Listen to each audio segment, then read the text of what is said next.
पढ़ाने जा रहा हूँ वो है ह्यूमन एनाटॉमी एंड फिजियोलॉजी।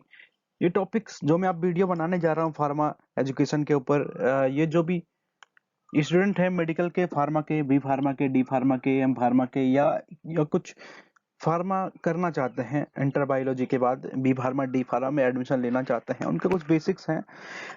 उन कुछ बेसिक्स के बारे में मैं यहाँ पे बताऊंगा। क्या होता है बेसिक एनाटॉमी एंड फिजियोलॉजी। अब एनाटॉमी एंड फिजियोलॉजी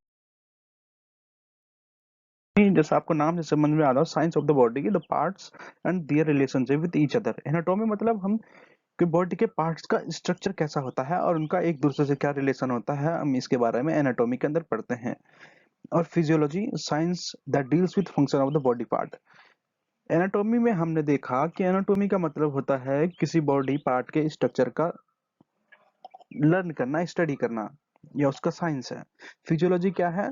साइंस जो कि उसके फंक्शन को डील करता है, उसको कहते हैं physiology. So anatomy and physiology आप सभी को क्लियर है।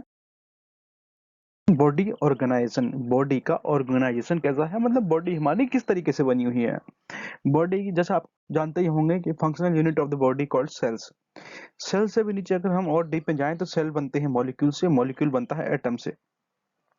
यहाँ पे सबसे बेसिक यूनिट वैसे सेल मानते हैं। सेल से मिलकर क्या होते हैं, जो सेम टाइप ऑफ सेल्स होती हैं जो कि किसी भी पर्टिकुलर वर्क करने के लिए एक से एक सा वर्क करती हैं, उनके कहते हैं, उनके ग्रुप को कहते हैं टिश्यू। एंड टिश्यू मिलकर क्या बनाते हैं, डिफरेंट डिफरेंट टिश्यू मिलकर ऑर्गन बनाते हैं, जैसे कि यहाँ पे एग्जांपल लिखे स्टमक है। इसी तरीके से ये ऑर्गन्स मिलके एक ऑर्गन सिस्टम बनाते हैं। जिस तरीके से बेसिक हमारी बॉडी के अंदर 10 to 11 सिस्टम होते हैं, फर्दर आगे डिवाइड होते हैं, लेकिन ये सारे ऑर्गन सिस्टम कहलाते हैं। जैसे डाइजेस्टिव सिस्टम है जो कि डाइजेशन में हेल्प करता है, उस तरीके से डिफरेंट बॉडी सिस्टम जैसे रेस्पिरेटरी सिस्टम है, muscular system, skeletal system, organ, digestive system सभी मिलकर एक ऑर्गेनिज्म बनाते हैं, जैसे कि ह्यूमन बॉडी बनाते हैं। हम सेल पे, सेल जो कि functional unit of the body है, उसके क्या क्या होता है। सबसे बाहर से इसमें होती है प्लाज्मा की सेल मेम्ब्रेन होती है, जो कि कोशिकी या भित्ति कहलाती है, जो कि उसकी आउटर लेयर होती है। इसके बाद एंडोक्राइन रेटिकुलम होता है, न्यूक्लियस होता है जिसके अंदर जो कि आरएनए एंड डीएनए होता है। न्यूक्लियस के अंदर राइबोसोम होता है, लाइसोसोम होता है, माइटोकॉन्ड्रिया, माइटोकॉन्ड्रिया जो हमारा है ये पावर हाउस भी कहलाता है, क्योंकि हमारे सेल्स को ये एनर्जी प्रोड्यूस करता है। इसके अंदर इसमें आते हैं टिश्यू। मेजरली हम देखें तो 4 टाइप ऑफ टिश्यू पाए जाते हैं, epithelial tissue, connective tissue, muscular tissue and nervous tissue. Further ये आगे और डिवाइड होते हैं। कनेक्टिव टिश्यू जैसे हम ब्लड में पाया जाता है, एपिथेलियल टिश्यू हमारे लंग्स में होता है, और मस्कुलर टिश्यू हमारे मसल्स में होता है, नर्वस टिश्यू हमारे स्पाइनल कॉर्ड, ब्रेन, ये पूरी बॉडी में होते हैं। सारे टिश्यू जैसे कह सकते हैं, नर्वस टिश्यू हमारे पूरी बॉडी में होते हैं, जो कि सेंसरी ऑर्गन में काम आते हैं, नर्वस सिस्टम में आगे। बाद ह्यूमन कार्डियोवास्कुलर या सर्कुलेटरी सिस्टम। कार्डियोवास्कुलर या सर्कुलेटरी सिस्टम इसको इसके कहते हैं, क्योंकि इसके जो पार्ट्स हैं हार्ट एंड ब्लड वेसल्स, इसलिए इसको कार्डियो मतलब हार्ट, वास्कुलर मतलब ब्लड एंड ब्लड वेसल, इसको कहते हैं कार्डियोवास्कुलर सिस्टम। ठीक है, इसका फंक्शन क्या होता है, कंट्रोल करता है एसिडिटी को, टेम्परेचर एंड वाटर कंटेंट को, ये फंक्शन करता है कार्डियोवास्कुलर सिस्टम। इसको सर्कुलेटरी सिस्टम भी कहते हैं।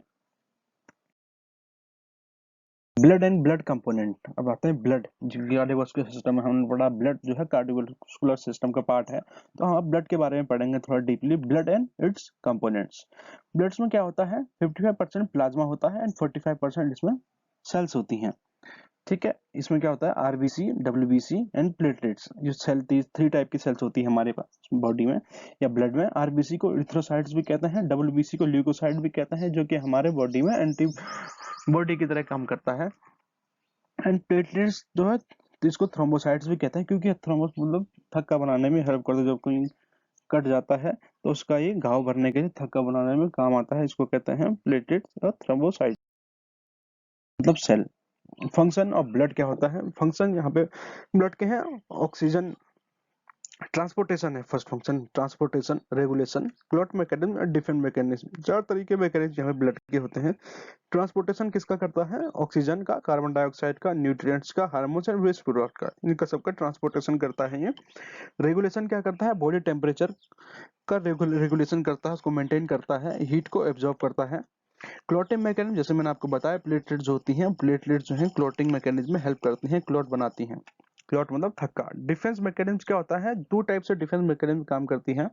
Engulf the bacteria and foreign particle, जो भी फॉरेन पार्टिकल्स होते हैं उनको जो है ये ब्लड क्या होता है? एनगल्फ को मतलब उनको खा देता है, खत्म कर देता है। फॉरेन पार्टिकल मतलब जो कि बाहर से कोई पार्टिकल हमारी बॉडी के अंदर आता है। और डेवलप एंटीबॉडीज, एंटीबॉडीज जिस मैंने बताया डब्ल्यूबीसी जो है वो एंटीबॉडीज डेवलप करती हैं। एंटीबॉडी स्पेशली उन्हें कहते हैं जो फॉरेन पार्टिकल हमारी बॉडी के अंदर आते हैं उनको एंटीजन नाम दिया जाता है साइंस की लैंग्वेज में। और एंटीबॉडी जो है जो उनके खिलाफ लड़ने के लिए बनती है उनको कहते हैं एंटीबॉडीज। हम नर्वस सिस्टम हमने इसमें थ्री पार्ट में होते हैं, ब्रेन, स्पाइनल कॉर्ड और नर्व सेल्स। ये तीनों चीजें क्या होती हैं? नर्वस सिस्टम में आती हैं। इनका फंक्शन क्या होता है? Regulating body activity. Body activity कैसे रेगुलेटिंग करते हैं? जैसे कि ठंडा है, गर्म है, सारी चीजें हैं, उसको मेंटेन करने के लिए माइंड को जो भी मैसेज पहुंचाता है वो नर्वस सिस्टम के थ्रू ही जाता है। सेंसेशन चेंजिंग, जैसे चेंजिंग, जैसे हमने कोई कोई गर्म चीज को हाथ लगा दिया, कांटे के ऊपर पैर चले गया, तो तुरंत जो हमारी नर्व सेल्स हैं वो माइंड को मैसेज देती हैं कि कुछ गलत हो रहा है बॉडी के साथ, और माइंड तुरंत फिर मैसेज पहुंचाता है उस बॉडी पार्ट को कि तुरंत अपना पैर हटा लो या अपना हाथ हटा लो। लेकिन ये सेकंड के 100वें 1000वें हिस्से से भी जल्दी होता है। मैं कह सकता हूँ कि ये प्रकाश की चाल से भी तेज ये काम होता है। अवेयरनेस होता है। एक्शन मेमोरीज में भी ब्रेन आपको पता ही है मेमोरीज के लिए हेल्पफुल रहता है, इसलिए नर्वस सिस्टम के अंदर आप कह सकते हैं ब्रेन। यूरिनरी सिस्टम नाम से ही स्पष्ट हो रहा है, यूरिनरी मतलब यूरिन, यूरिन का सिस्टम, जैसे यूरिन फॉर्मेशन है। और बीपी कंट्रोल, ब्लड वॉल्यूम, इसमें हमारी किडनी आ गई, यूरेटर है, यूरेथ्रा है, स्फिंक्टर है, ब्लैडर है, सारा यूरिनरी सिस्टम के अंदर आता है। नेफ्रॉन है, नेफ्रॉन है क्या? फंक्शनल यूनिट ऑफ किडनी है। नेफ्रॉन किडनी की फंक्शनल यूनिट होती है। इसके अंदर भी काफी सारी चीजें होती हैं, लूप ऑफ हेनले होता है, और ये किडनी के फंक्शन में काम आता है। ह्यूमन रेस्पिरेटरी सिस्टम क्या है? ह्यूमन रेस्पिरेटरी सिस्टम को हम दो पार्ट में डिवाइड कर सकते हैं, upper respiratory tract and lower respiratory tract. Upper respiratory tract में हमारे नोज आ गया या फेरिंग्स जिसको गला कहते हैं हम, वो भी आता है स्पीच मैकेनिज्म के लिए। एंड लोअर रेस्पिरेटरी ट्रैक्ट में हमारा लैरिंग्स आ गया, voice box, trachea, bronchi and lungs. Trachea क्या होता है ना, हमारे गले के नीचे से एक जो नली होती है, हल्की सी सांस नली, जिसको उसको ट्रैकिया कहते हैं। ब्रोंकी क्या होती है? हमारे फेफड़ों के अंदर जाल जैसा बन जाता है, हल्का सा पतली पतली नलियां होती हैं, उनको ब्रोंकी कहते हैं। लंग्स आपको पता ही है, लंग्स हमारे सांस लेने में हेल्प करते हैं। फंक्शन क्या है? Oxygenation of the blood. ये क्या करता है ना, ऑक्सीजनेशन करता है। जब हार्ट से ब्लड जो है बॉडी में इसमें लंग्स में आता है तो लंग्स में ये ऑक्सीजन गैसेज गैसेज का एक्सचेंज होता है। एक्सचेंज ऑफ गैसेज कहाँ होता है? ये हमारे लंग्स के अंदर होता है, जो कि ब्लड को प्यूरिफाई करने का काम होता है। जो हम सांस लेते हैं उसको ब्लड के साथ मिक्स करके ऑक्सीजनेटेड ब्लड जो है वापस हार्ट में भेजता है। फिर हार्ट क्या करता है? डिफरेंट बॉडी पार्ट को फिर ऑक्सीजनेटेड ब्लड भेजता है। इस तरीके से ये भी सारे हमारे जो फंक्शन है एक दूसरे से कोरिलेटेड है। रेस्पिरेटरी सिस्टम जैसे आपने देख लिया कि ये सर्कुलेटरी सिस्टम है, कार्डियोवास्कुलर सिस्टम से रिलेटेड है। डाइजेस्टिव सिस्टम क्या है? इसमें ओसोफेगस है, स्टमक है, small and large intestine, liver, pancreas. ये सारी चीजें क्या होती हैं? ये सारे हमारे बॉडी को डाइजेशन में, जब हम कोई फूड खाते हैं तो उसको absorption, distribution, metabolism and excretion, इन सब चीजों में हेल्प करते हैं। ये क्या करता है? हमारा डाइजेस्टिव सिस्टम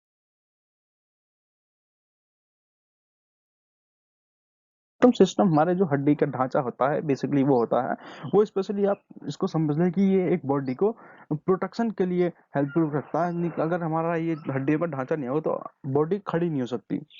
इसलिए हमारा मेन काम इसका है प्रोटेक्शन का, सपोर्ट का, मूवमेंट का, एंड प्रोड्यूस ब्लड सेल्स। ये आपको एडिशन जांच करना है, यहाँ पे ब्लड सेल का ये ब्लड सेल को बनाता है। कौन सी ब्लड सेल बनाता है? आरबीसी बनाता है, डब्ल्यूबीसी बना, बोन मैरो में ये रेड आरबीसी बनाता है।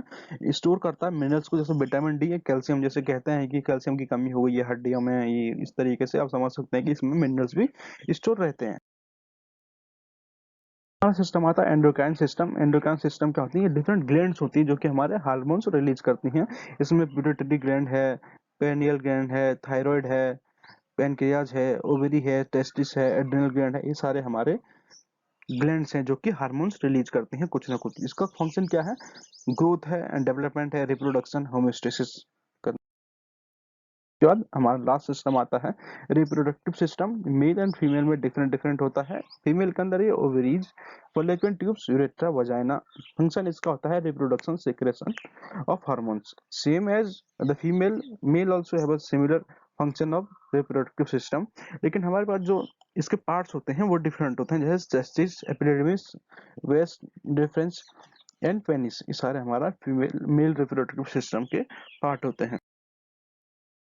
इतना ही। Thank you. अगर आपको वीडियो अच्छी लगी हो तो लाइक करें, सब्सक्राइब करें एंड शेयर करें, कमेंट करना बिना भूलें। Thank you so much.